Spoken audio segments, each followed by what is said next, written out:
Dog stares at wall for days, so Dad sets up a hidden camera.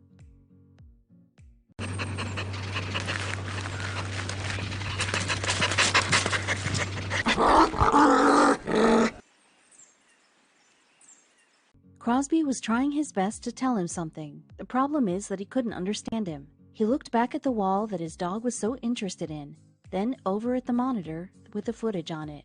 He scratched his head, pulled himself off the chair, and went to inspect the wall. As he did so, Crosby sprinted into the room and happily wagged his tail.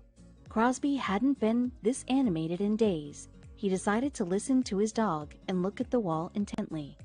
George Miller was single, living in a city far away from his family. He was feeling lonely, so he decided to adopt a dog. The 29-year-old cannot be separated from his pup. In his mind, dogs really are a man's best friend. If someone has to ask Miller how his dog is, he'll immediately call him loyal and one of the sweetest animals you'll ever see. But Miller was unaware of something about his pooch. What happened made Miller question everything. He didn't understand how a dog could have done something like this. What he did made Miller wonder if it was the same dog he had adopted. Crosby really was a sweet dog. He loved to play with other animals whenever Miller took him to the park. Crosby would often not want to leave after he grew fond of an animal.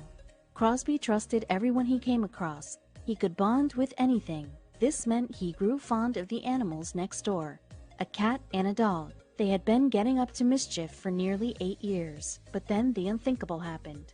Crosby's two best friends passed away in quick succession. This left their owner very sad, but as it turns out, Crosby was devastated by what happened too. Miller didn't notice the change in Crosby's behavior at first. They would do the same things every day, but Miller didn't see the warning signs that his dog was giving him. Miller finally noticed when he got home after a long day of work and looked forward to his furry friend lovingly greeting him. But what he saw instead was something that he never wanted to relive. Crosby wouldn't answer Miller's calls. He found him staring at the wall in the living room. Why wasn't Crosby answering him? Was his hearing gone? Miller called out with even more strength so his voice reverberated around the room. Still nothing. He crouched down next to his pal and stared at the spot on the wall he was so fascinated about. What was up? Miller was very concerned. He lovingly stroked his dog in desperation, and Crosby suddenly snapped out of it. Miller looked directly at his dog and said, "What is it, boy?" Looking into his dog's eyes, he gave him another pat and breathed a sigh of relief. Whatever was going on with him, he was fine now. Maybe it was just a bug on the wall, but unaware to Miller, it was something way bigger. Crosby had acted normal the entire night afterwards, but when Miller woke up at midnight, parched, he decided to get a glass of water from the kitchen. As he passed the living room, he noticed Crosby doing it again. But something was different now. There seemed to hang a gray cloud over him. He looked so sad as he looked intently at the same spot on the wall as earlier. Miller had to figure out what was wrong with Crosby. He decided to wake up extra early and head straight to the closet store. When he got there, he found a camera that had night vision installed. He drove back home and put it in his house before heading off to work. He didn't watch it when he got home. He decided to wait until the next day so he'd have more footage to look through. Why was Crosby doing this, and what would he find on the footage? What Miller found on the footage was that Crosby wouldn't stare at the wall when he was away. He'd only run up to the wall and look at it whenever Miller was entering the room. Was he trying to communicate? Miller craned his neck into the living room to see the spot on the wall. As Miller entered the room and crouched down to look at the wall a bit closer, he heard Crosby playfully barking and coming into the room. Crosby hadn't acted this happy in weeks. Not since his furry pals had passed away. Crosby let out another cheerful bark as Miller dropped to his knees for a closer inspection. Suddenly he heard a noise and froze. "What on earth was that?" he whispered. His heartbeat raced as he realized something was inside the wall. His jaw dropped as he looked wildly back at Crosby. Miller broke off a piece of the wooden paneling that had fallen loose right next to the floor and was surprised to see a hole in the drywall. He took a deep breath and plunged his hand in until he was elbow deep, but as he gingerly felt around, his eyes widened in disbelief. Clumps of drywall poured everywhere, but then he thought he felt something different. He grabbed hold of it carefully and pulled it out, but it was just a handful of dirt, insulation, and drywall. The cries became more urgent, and he knew he was close. He dug through the dirt, clearing a way for his arm to go deeper into the hole. Carefully, Miller felt around inside the hole, and his fingers brushed against something small and soft. He thought it might just be insulation from the wall like before. But just then, Crosby let out a high-pitched whine, as if encouraging him not to give up.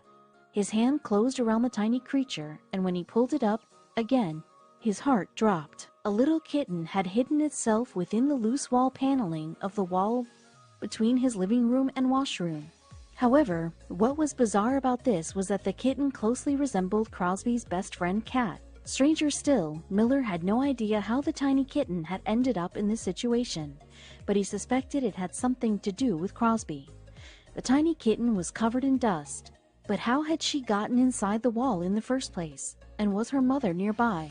Would she look for her if he took her away? He had to think about what was best for the tiny creature. What's more, it was almost impossible for the kitten to have gotten inside the house by itself. Crosby must have brought her in somehow, in all his despair for company. Miller carefully cleaned the little kitten up and gently wiped the dust from her fur with a damp cloth. He looked down at Crosby, who was wagging his tail wildly and looking very pleased with himself. The kitten couldn't have been more than 8 weeks old, and Miller had no idea how to properly care for her. He just hoped that she had owners who were looking for her. Miller immediately looked for the kitten's owners but couldn't find any. He went around to all his neighbors and even hung up posters. However, he never heard anything back. Some neighbors told Miller they had seen the kitten in the street before and think she's a stray. Miller then took her to the vet. The vet checked the kitten over, but apart from being ravenous and dirty, she seemed to be in perfect health. Then the vet scanned the back of her neck to see if she had a microchip, but she didn't. Miller posted a photo on his neighborhood's Facebook group, but still nobody came forward to claim her. Miller knew he had to make a tough decision soon. Meanwhile, Crosby loved having her around. He was becoming more and more like the joyful, goofy pup Miller knew him to be. But still, Miller never really wanted a cat, so he asked the vet about taking her to the shelter. It broke his heart, but he was determined. Little did he know the universe was working in Crosby's favor. The vet basically told me that if I took her to the shelter, she'd be put down because there are already over 300 kittens at the county shelter alone that need homes, Miller said. He said I could try putting her outside and hope she goes home, or I could keep her.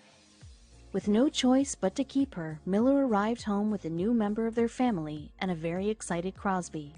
It was a win-win. Crosby was no longer lonely, and the kitten now had a loving home. Miller named the little kitten Lil Ray Ray, and Miller, well, he learned to pay more attention to what his dog is trying to tell him in the future. The more Miller saw how Crosby acted around Lil Ray Ray, the more convinced he became that keeping the kitten was the best decision after all. Crosby even allowed the kitten to claw on him and make herself at home in his warm fur. Crosby put up with the kitten even when she was using his fur as a scratching post. Thank goodness for people like Miller, but shelters all over the world need all the help they can get.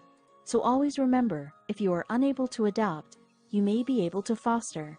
If you are unable to foster, then you can donate or even just help spread awareness about rescue organizations and the amazing animals waiting there for their forever home.